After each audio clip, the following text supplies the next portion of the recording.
PM Modi ने अपने ब्रह्मास्त्र के जरिए एक झटके में ही विपक्ष का खेल खराब कर दिया है। विपक्ष के लोग अब समझ ही नहीं पा रहे हैं कि पीएम मोदी से मुकाबला कैसे करें। विपक्ष के लोग जहां से सोचना बंद करते हैं, पीएम मोदी की सोच वहां से शुरू होती है। पीएम मोदी के नेतृत्व में देश के भीतर आर्थिक नीतियों के मामले में एक नई कथा लिखी जा रही है। पीएम मोदी के नेतृत्व में make in India, startup India और आत्मनिर्भर भारत अभियान ने युवाओं को नई उड़ान दी। विज्ञान और प्रौद्योगिकी के क्षेत्र में भी भारत ने अंतरिक्ष में चंद्रयान और गगनयान जैसे अभियानों के माध्यम से नित नए इतिहास रचे हैं। डिजिटल इंडिया के अंतर्गत भारत दुनिया का सबसे बड़ा मोबाइल डाटा उपभोक्ता देश बना है। वहीं अब जीएसटी पर पीएम मोदी के फैसले से देश में खुशी की लहर है। आज से जीएसटी की नई दरें लागू हो गई हैं, जिसके बाद आज से कई नियम बदल गए हैं। रोटी समेत रोजमर्रा की चीजें सस्ती हो गई हैं। अब त्योहारों के सीजन में खरीदारी पर लोगों के लाखों रुपए बचेंगे, जिससे देश में खुशी की लहर है। देश के लोग पीएम मोदी को धन्यवाद दे रहे हैं, लेकिन दूसरी तरफ कांग्रेस के लोग तिलमिलाए हुए हैं। कांग्रेस के नेता समझ ही नहीं पा रहे हैं कि पीएम मोदी के इस ब्रह्मास्त्र का मुकाबला कैसे करें। कांग्रेस के लोगों को अब इस बात की चिंता है कि कहीं 2029 के चुनाव में फिर से कांग्रेस 50 सीटों के नीचे ना आ जाए। यही वजह है कि इस फैसले के बाद कांग्रेस के तमाम नेता सोशल मीडिया पर मोदी सरकार पर निशाना साध रहे हैं। कांग्रेस की प्रवक्ता सुप्रिया श्रीनेत ने एक्स पर लिखा है कि खुद ही इतना ज्यादा जीएसटी लगाया, खुद ही जीएसटी कम किया, अब खुद की ही पीठ थपथपा रहे हैं। आज जीएसटी उत्सव मनाया जा रहा है, तो 8 साल से जो जीएसटी लूट महोत्सव चला, उसका ठिकरा किसके सिर फोड़ा जाए। इसके अलावा कांग्रेस पार्टी ने एक्स पर एक वीडियो जारी कर लिखा है, नरेंद्र मोदी की जीएसटी पर नौटंकी। कुल मिलाकर देखें तो जहां एक तरफ देश में खुशी की लहर है, देश के लोगों के लाखों रुपए बच रहे हैं, तो वहीं दूसरी तरफ कांग्रेस के नेता झल्लाए हुए हैं। सोशल मीडिया पर उनके पोस्ट से आप समझ जाएंगे कि उन्हें इस फैसले को लेकर कितनी तकलीफ हो रही है। कांग्रेस के पास अब पीएम मोदी के खिलाफ कोई मुद्दा ही नहीं बचा है। राहुल गांधी के वोट चोरी के मुद्दे पर तो पहले से ही कांग्रेस बैकफुट पर नजर आ रही है। चुनाव आयोग के बुलावे के बाद हलफनामा भी नहीं दे रहे हैं और कोर्ट जाने की बात पर कन्नी काट रहे हैं। इससे साफ है कि राहुल गांधी के पास वोट चोरी को लेकर कोई सबूत नहीं है। वही जीएसटी को लेकर राहुल गांधी मोदी सरकार पर निशाना साध रहे थे। जीएसटी को गब्बर सिंह टैक्स बताते थे, लेकिन अब जीएसटी का मुद्दा भी उनके हाथ से छिन गया है। जीएसटी पर कानून बदलकर पीएम मोदी ने एक तीर से कई निशाने साध दिए हैं। एक तरफ जहां देश के लोगों को आर्थिक राहत मिली है, वहीं दूसरी तरफ कांग्रेस और विपक्ष के हाथ से सबसे बड़ा मुद्दा छिन गया है। वहीं जीएसटी के नई दरें लागू होने के बाद पीएम मोदी ने एक्स पर लिखा है कि आइए जीएसटी बचत उत्सव के साथ त्योहारों के इस मौसम को नई उमंग और नए जोश से भर दें। जीएसटी की नई दरों का मतलब है हर घर के लिए अधिक से अधिक बचत, साथ ही व्यापार और कारोबार के लिए बड़ी राहत। दर्शकों, जीएसटी पर कानून बदलकर पीएम मोदी ने देश के लोगों को बहुत बड़ी राहत दी है। आप दर्शक अगर पीएम मोदी के इस फैसले से खुश हैं, तो कमेंट में यस और गुड मोदी जी जरूर लिखिए, ताकि विपक्ष को साफ संदेश जाए कि देश के लोग पीएम मोदी के साथ हैं। इस खबर में आगे आपको बताएंगे सब कुछ डिटेल में कि कैसे राहुल गांधी की बढ़ गई है चिंता और कैसे कांग्रेस बैकफुट पर नजर आ रही है। सब कुछ बताएंगे आपको डिटेल में, तो बने रहिए हमारे साथ अंत तक और देखिए हमारी ये खास रिपोर्ट। साथ ही आप दर्शकों से विनम्र निवेदन है कि अगर अब तक आपने चैनल को सब्सक्राइब नहीं किया है तो अभी कर लीजिए। देश के नाम संबोधन के एक दिन बाद पीएम मोदी ने अब देशवासियों के नाम चिट्ठी लिखी है। पीएम मोदी ने एक बार फिर जीएसटी रिफॉर्म को लेकर बड़ा संदेश दिया है। पीएम मोदी ने लिखा है कि प्यारे देशवासियों नमस्कार, मैं आपको, आपके परिवार को शक्ति की उपासना के पर्व नवरात्रि की बहुत बहुत शुभकामनाएं। मेरी प्रार्थना है ये त्योहार आप सभी के जीवन में सुख और समृद्धि लेकर आए। इस वर्ष त्योहारों में हमें एक और उपहार मिल रहा है। 22 सितंबर से नेक्स्ट जनरेशन जीएसटी रिफॉर्म्स लागू होने के साथ ही पूरे देश में जीएसटी बचत उत्सव की शुरुआत हो गई है। इन रिफॉर्म से किसान, महिला, युवा, गरीब, मध्यम वर्ग, व्यापारी, लघु उद्योग, कुटीर उद्योग सभी को फायदा होगा। नए जीएसटी रिफॉर्म की विशेषता ये है कि अब मुख्य रूप से सिर्फ 2 ही स्लैब होंगे। रोजमर्रा की जरूरी चीजें जैसे खाना, दवाई, साबुन, टूथपेस्ट और कई अन्य सामान अब या तो टैक्स फ्री हो जाएंगे या 5% की सबसे कम स्लैब में आएंगे। वही जीएसटी रेट कट पर पीएम मोदी के फैसले और उनके संबोधन पर कांग्रेस के नेता जयराम रमेश ने कहा है कि ये सरकार नहीं बल्कि सरकार घटना है। ये हर चीज को एक घटना बना देते हैं। ये ध्यान भटकाने की कोशिश है। ये सुधार 8 साल पहले हो जाना चाहिए था। हमारी अर्थव्यवस्था को 2 बड़े झटके लगे, जीएसटी और नोटबंदी। जीएसटी पर पीएम मोदी के मास्टर स्ट्रोक से कांग्रेस के नेता बैकफुट पर नजर आ रहे हैं। वो कुछ बोल नहीं पा रहे हैं तो तिलमिलाए हुए हैं। लेकिन देश के लोग सोशल मीडिया पर पीएम मोदी को धन्यवाद दे रहे हैं और लिख रहे हैं कि एक ही तो दिल है, कितनी बार जीतोगे मोदी जी। मतलब एक ही झटके में पीएम मोदी ने देश वालों को आर्थिक राहत देकर कांग्रेस की राजनीतिक सपनों पर सर्जिकल स्ट्राइक कर दी है। वही चाईबासा कोर्ट में राहुल गांधी की मानहानि मामले में व्यक्तिगत उपस्थिति से छूट की अर्जी पर सुनवाई पूरी हो गई है।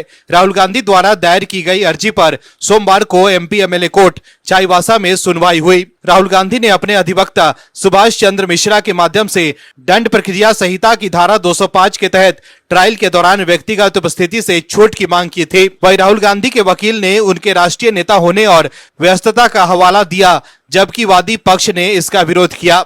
कोर्ट ने दोनों पक्षों की दलीलें सुनने के बाद फैसला सुरक्षित रख लिया है, जो 4 अक्टूबर 2025 को सुनाया जाएगा।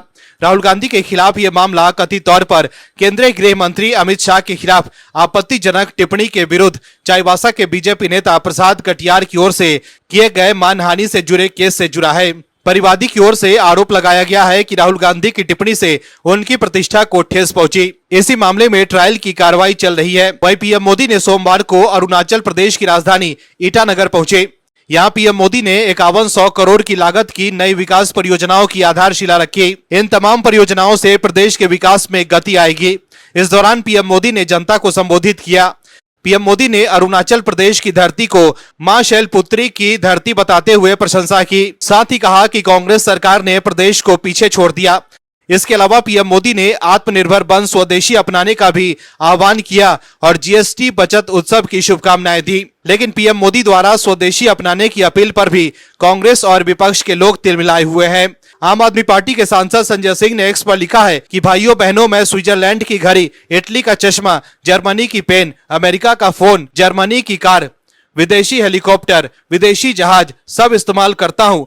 मैं विदेशी बन चुका हूँ, कभी भी झोला उठाकर भाग जाऊंगा। आप लोग स्वदेशी बनिए। इसके अलावा कांग्रेस के नेता भी इसी तरह के पोस्ट कर रहे हैं। दर्शकों, विपक्षी नेताओं को भी स्वदेशी चीजों के इस्तेमाल को लेकर लोगों से अपील करनी चाहिए। विपक्षी नेताओं को भी पीएम मोदी द्वारा स्वदेशी इस्तेमाल करने की अपील का साथ देना चाहिए। पीएम मोदी का विरोध तो ठीक है, लेकिन स्वदेशी का विरोध क्यों?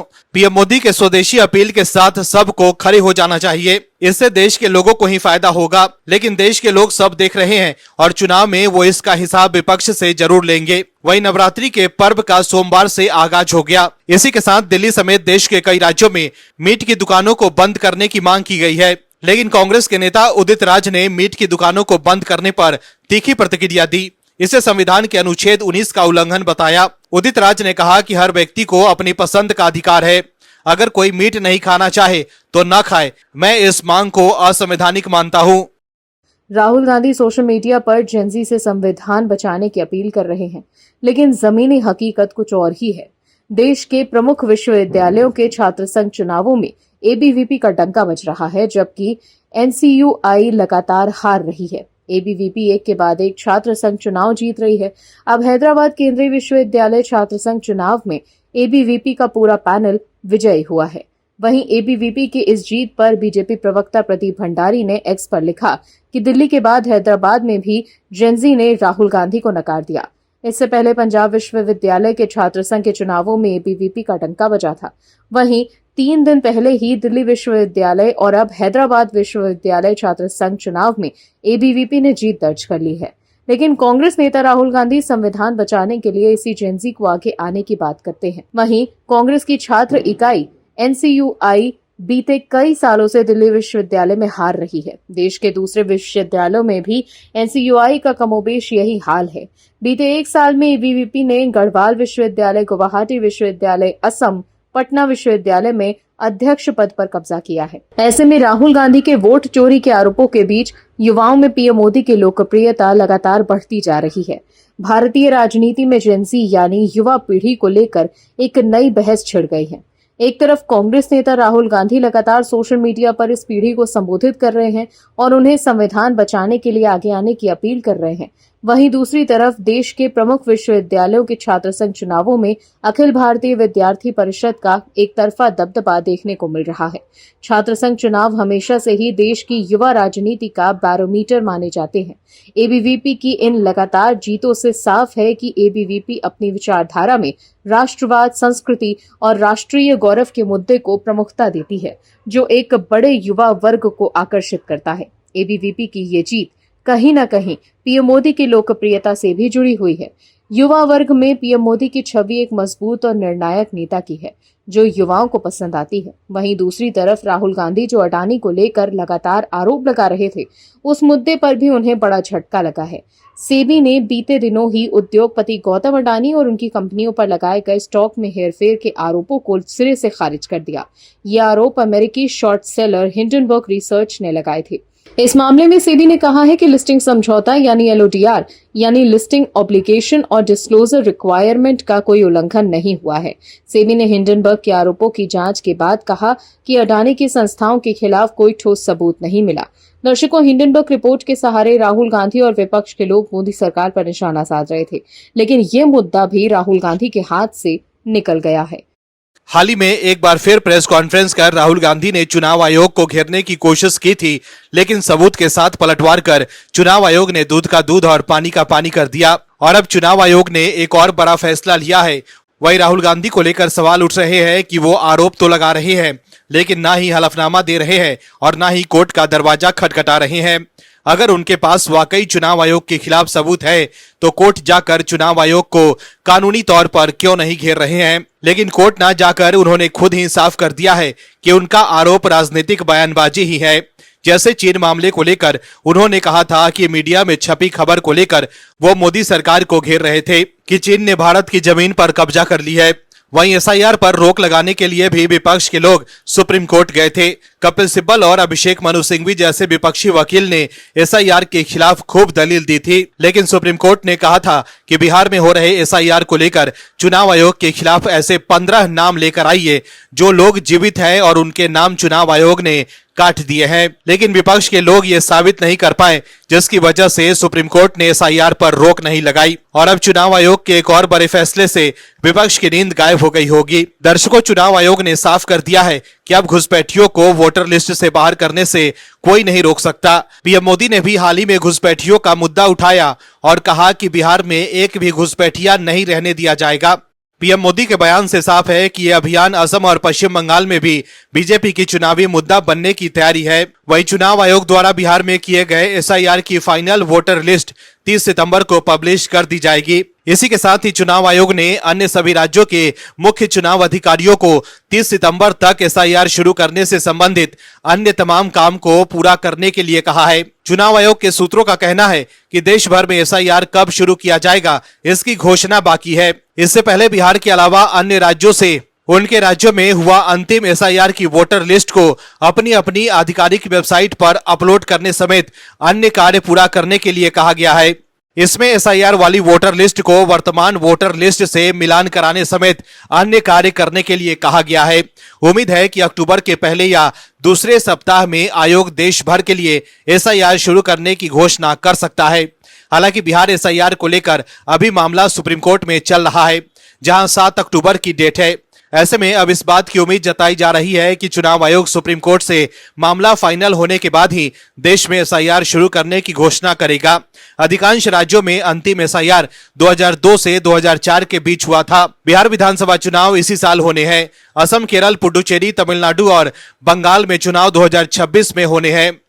पीएम मोदी ने रविवार को देश के नाम अपने संबोधन में देशवासियों से स्वदेशी अपनाने पर जोर देने की बात कही और इसे देश की स्वतंत्रता से जोड़ा।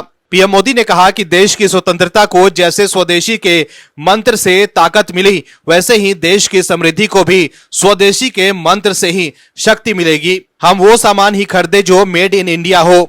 लेकिन इसको लेकर भी सुप्रिया श्रीनेत तिलमिला गई। सुप्रिया श्रीनेत ने एक्स पर लिखा है कि ये जितने बीजेपी नेता और भक्त स्वदेशी पर ज्ञान बांट रहे हैं या भारतीयों को भारत में ही रहने की सलाह दे रहे हैं, इन सब के बच्चे ना सिर्फ अमेरिका, यूरोप, सिंगापुर, ऑस्ट्रेलिया की बड़ी बड़ी यूनिवर्सिटीज में पढ़े हैं, बल्कि वहां मोटी कमाई भी कर रहे हैं। पहले उनको वापस बुलाइए जनाब। दर्शकों, नेपाल में नेपो किट को लेकर जेनजी आंदोलन के बाद से ही सुप्रिया श्रीनेत नेपो किट को लेकर लगातार पोस्ट कर बीजेपी पर निशाना साध रही हैं।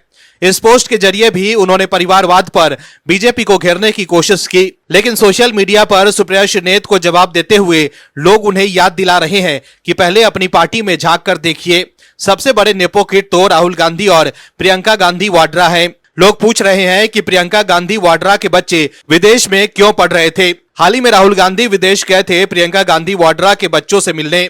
वहीं एक यूजर ने सुप्रिया श्रीनेत के पोस्ट पर लिखा है कि नेपो किड्स 1 राहुल गांधी, 2 तरुण गोगोई, 3 प्रियंका गांधी, 4 सचिन पायलट, 5 खड़गे पुत्र, 6 अखिलेश, 7 दीपेंद्र हुड्डा, 8 तेजस्वी, 9 सुप्रिया वगैरह। रुके, बहुत हो गया, अपनी रणनीति बदलें। वहीं एक दूसरे यूजर ने लिखा है कि स्वदेशी से इतनी परेशानी क्यों, मोदी का विरोध या देश का विरोध। वहीं एक यूजर ने राहुल गांधी की तस्वीर शेयर कर लिखा है कि यदि ज्ञान बीजेपी वाले बांट रहे हैं तो परेशानी कांग्रेस को क्यों हो रही है। असली वाले गांधी जी भी तो स्वदेशी ही अपनाने को कहते थे। आपको ज्ञान नहीं लेना तो आप मत लो, पहनो अपने 42,000 रुपए पीस के विदेशी ब्रांड के टी शर्ट।